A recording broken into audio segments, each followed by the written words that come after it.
Miss Herodotus turned her steps towards the house. The guests had dispersed while she was saying farewell to Captain Nepcote, and nothing further was expected of her as a hostess until dinner time.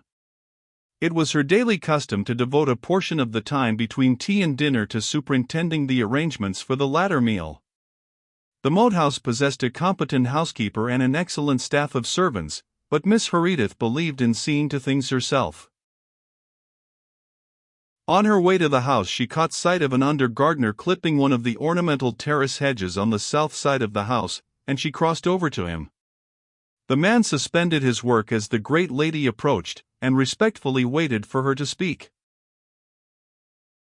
"Thomas," said Miss Herodotus, "go and tell Linton to have both motors and the carriage at the door by 7:30 this evening. And tell him, Thomas, that Platt had better drive the carriage." The under-gardener touched his cap and hastened away on his errand. Miss Herodotus leisurely resumed her walk to the house, stopping occasionally to pluck up any weed which had the temerity to show its head in the trim flower beds which dotted the wide expanse of lawn between the moat and the house. She entered the house through the porch door, and proceeded to the housekeeper's apartments. Her knock at the door was answered by a very pretty girl, tall and dark, who flushed at the sight of Miss Herodotus, and stood aside for her to enter. A middle-aged woman, with a careworn face and large gray eyes, dressed in black silk, was seated by the window sewing. She rose and came forward when she saw her visitor. She was Mrs. Rath, the housekeeper, and the pretty girl was her daughter. "How are you, Hazel?" said Miss Herodotus, offering her hand to the girl. "It is a long time since I saw you. Why have you not been to see us lately?" The girl appeared embarrassed by the question. She hesitated, and then, as if reassured by Miss Herodotus's gracious smile, murmured that she had been so busy that she had very little time to herself. "I thought they gave you an afternoon off every week at your place of employment," pursued Miss Herodotus, seating herself in a chair which the housekeeper placed for her. "Not always," replied Hazel. "At least, not lately. We have had such a lot of orders in." "Do you like the millinery business, Hazel?" "Very much indeed, Miss Herodotus." "Hazel is getting on nicely now," said her mother. "I am very glad to hear it," responded Miss Herodotus, in the same gracious manner. "You must come and see us oftener. I take a great interest in your welfare, Hazel. Now, Mrs. Rath." There are faces which attract attention by the expression of the eyes, and the housekeeper's was one of them. Her face was thin, almost meager, with sunken temples on which her graying hair was braided, but her large eyes were unnaturally bright, and had a strange look, at once timid and watchful. She now turned them on Miss Herodotus as though she feared a rebuke. "Mrs. Rath," said Miss Herodotus, "I hope dinner will be served punctually at 7:15 this evening, as I arranged." "And did you speak to cook about the poultry?" "She certainly should get more variety into her cooking. It is rather difficult for her just now, with the food controller allowing such a small quantity of butcher's meat," observed Mrs. Rath. "She really does her best. She manages very well on the whole, but she has many resources, such as poultry and game, which are denied to most households." When Miss Herodotus emerged from the housekeeper's room a little later, she was quite satisfied that the dinner was likely to be as good as an arbitrary food controller would permit, and she ascended to her room to dress. In less than half an hour she reappeared, a rustling and dignified figure in black silk. She walked slowly along the passage from her room, and knocked at Mrs. Herodotus's door. "Come in," cried a faint feminine voice within. Miss Herodotus opened the door gently, and entered the room. It was a spacious and ancient bedroom, with paneled walls and molded ceiling. The Jacobean furniture, antique mirrors, and bedstead with silken drapings were in keeping with the room. A girl of delicate outline and slender frame was lying on the bed. She was wearing a fashionable rest gown of soft silk trimmed with gold embroidery, her fair hair partly covered by a silk boudoir cap. By her side stood a small table, on which were bottles of eau de cologne and lavender water, smelling salts in cut glass and silver, a gold cigarette case, and an open novel. The girl sat up as Miss Herodotus entered, and put her hands mechanically to her hair. Her fingers were loaded with jewels, too numerous for good taste, and amongst the masses of rings on her left hand the dull gold of the wedding ring gleamed in sober contrast. Her face was pretty, but too insignificant to be beautiful. She had large blue eyes under arching dark brows, small, regular features, and a small mouth with a petulant droop of the under lip. Her face was of the type which instantly attracts masculine attention. There was the lure of sex in the depths of the blue eyes, and provocativeness in the drooping lines of the petulant, slightly parted lips. There was a suggestion of meretriciousness in the tinted lips and the pretense of color on the charming face. The close air of the room was drenched with the heavy atmosphere of perfumes, mingled with the pungent smell of cigarette smoke. Miss Herodotus took a seat by the bedside. The two women formed a striking contrast in types, the strong, rugged, practical country lady, and the fragile feminine devotee of beauty and personal adornment, who, in the course of time, was to succeed the other as the mistress of the moat house. The difference went far beyond externals. There was a wide psychological gulf between them, the difference between a woman of healthy mind and calm, equable temperament, who had probably never bothered her head about the opposite sex, and a woman who was the neurotic product of a modern, nerve-ridden city, sexual in type, a prey to morbid introspection and restless desires. The younger woman regarded Miss Herodotus with a rather peevish glance of her large eyes. It was plain from the expression of her face that she disliked Miss Herodotus and resented her intrusion, but it would have needed a shrewd observer to have deduced from Miss Herodotus's face that her feeling towards her nephew's wife was one of dislike. There was nothing but constrained politeness in her voice as she spoke. "How is your head now, Violet? Are you feeling any better?" "No. My head is perfectly rotten." As she spoke, the girl pushed off her boudoir cap, and smoothed back the thick, fair hair from her forehead, with an impatient gesture, as though she found the weight intolerable. "I am sorry you are still suffering. Will you be well enough to go to the Waynes tonight?" "I wouldn't dream of it. I wonder you can suggest it. It would only make me worse." "Of course I shall explain to Mrs. Wayne. That is, unless you would like me to stay and sit with you. I do not like you to be left alone." "There is not the slightest necessity for that," said Mrs. Herodotus decisively. "Do go. I can ring for Lizette to sit with me if I feel lonely." "Perhaps you would like Phil to remain with you," suggested Miss Herodotus. "Oh, no. It would be foolish of him to stay away on my account. I want you all to go and enjoy yourselves, and not to fuss about me. At present I desire nothing so much as to be left alone." "Very well, then." Miss Herodotus rose at this hint. "Shall I send you up some dinner?" "No, thank you. The housekeeper has just sent me some strong tea and dry toast. If I feel hungry later on I'll ring. But I shall try and sleep now." "Then I will leave you. I have ordered dinner a little earlier than usual." "What time is it now?" Violet listlessly looked at her jeweled wristwatch as she spoke. "6:15, is that the right time?" Miss Herodotus consulted her own watch, suspended round her neck by a long thin chain.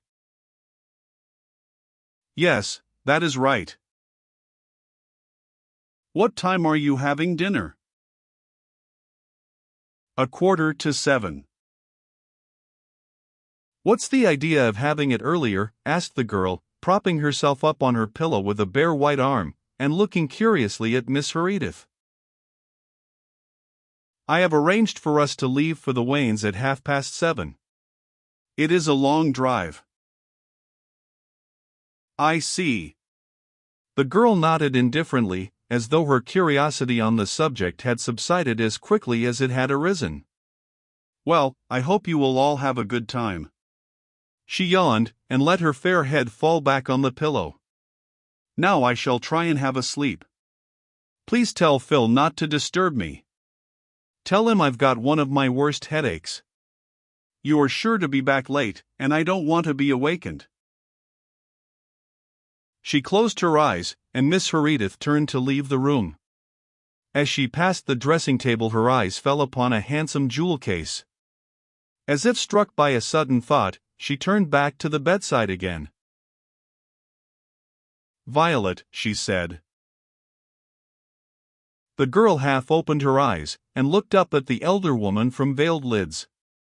Yes, she murmured. Your necklace I had almost forgotten. Mr. Musard goes back to town early in the morning, and he wishes to take it with him. Oh, it will have to wait until the morning. I don't know where the keys are, and I can't be bothered looking for them now. The girl turned her face determinedly away, and buried her head in the pillow, like a spoilt child. Miss Herodotus flushed slightly at the deliberate rudeness of the action, but did not press the request. She left the room, softly closing the door behind her. She walked slowly along the wide passage, hung with bugle tapestry, and paused for a while at a narrow window at the end of the gallery, looking out on the terrace gardens and soft green landscape beyond. The interview with her nephew's wife had tried her, and her reflections were rather bitter. For the 20th time she asked herself why her nephew had fallen in love with this unknown girl from London, who loathed the country. From Miss Herodotus's point of view, a girl who smoked and talked slang lacked all sense of the dignity of the high position to which she had been called, and was in every way unfitted to become the mother of the next male Herodotus, if, indeed, she consented to bear an heir at all. It was Miss Herodotus's constant regret that Phil had not married some nice girl of the county, in his own station of life, instead of a London girl. Miss Herodotus terminated her reflections with a sigh, and turned away from the window. She was above all things practical, and fully realized the folly of brooding over the inevitable, but the marriage of her nephew was a sore point with her. She proceeded in her stately way down the broad and shallow steps of the old staircase, hung with armor and trophies and family portraits. At the bottom of the stairs she encountered a manservant bearing a tray with sherry decanters and biscuits across the hall. "Where is Mr. Philip?" she asked. "I think he is in the billiard room, ma'am," the man replied.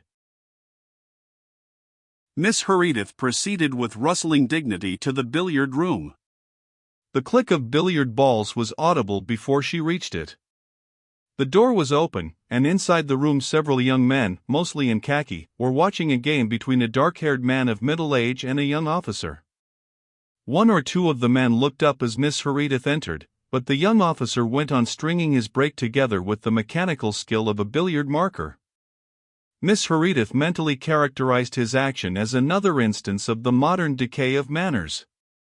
In her young days, gentlemen always ceased playing when a lady entered the billiard room. The middle-aged player came forward, cue in hand, and asked her if she wanted anything. "I am looking for Phil," she said. "I thought he was here." "He was, but he has just gone to the library. He said he had some letters to write before dinner." "Thank you." Miss Herodotus turned away and walked to the library, which, like the billiard room, was on the ground floor. She opened the door, and stepped into a large room with an interior which belonged to the Middle Ages. There was no intrusion of the 20th century in the great gloomy apartment with its faded arabesques and friezes, bronze candelabras, medieval fittings, and heavy time-worn furniture. The young man who sat writing at an ancient writing table in the room was not out of harmony with the ancient setting. His face was of antique type, long and narrow, and his long straight dark hair, brushed back from his brow, was in curious contrast to the close crop of a military generation of young men.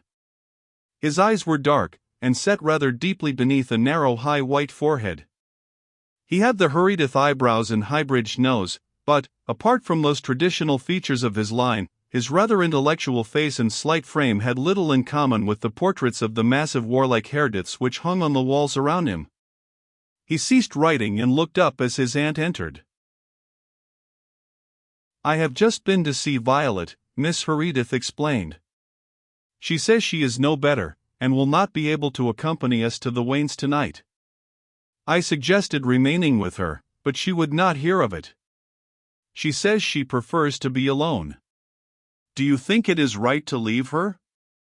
I should like to have your opinion. You understand her best, of course." "I think if Violet desires to be alone we cannot do better than study her wishes," replied Phil. "I know she likes to be left quite to herself when she has a nervous headache." "In that case we will go," responded Miss Herodotus. "I have decided to have dinner a quarter of an hour earlier to enable us to leave here at 7:30. "I see," said the young man. "Is Violet having any dinner?" "No. She has just had some tea and toast, and now she is trying to sleep. She does not wish to be disturbed. She asked me to tell you so." Miss Herodotus glanced at her watch. "Dear me, it is nearly 6:30. I must go. Tufnell is so dilatory when quickness is requisite." "Did you remind Violet about the necklace?" asked Phil, as his aunt turned to leave the library. "Yes. She said she would send it down in the morning, before Vincent leaves." Phil nodded, and returned to his letters. Miss Herodotus left the room, and proceeded along the corridor to the big dining room. An elderly manservant, grey and clean-shaven, permitted a faint deferential smile to appear on his features as she entered. "Is everything quite right, Tufnell?" she asked.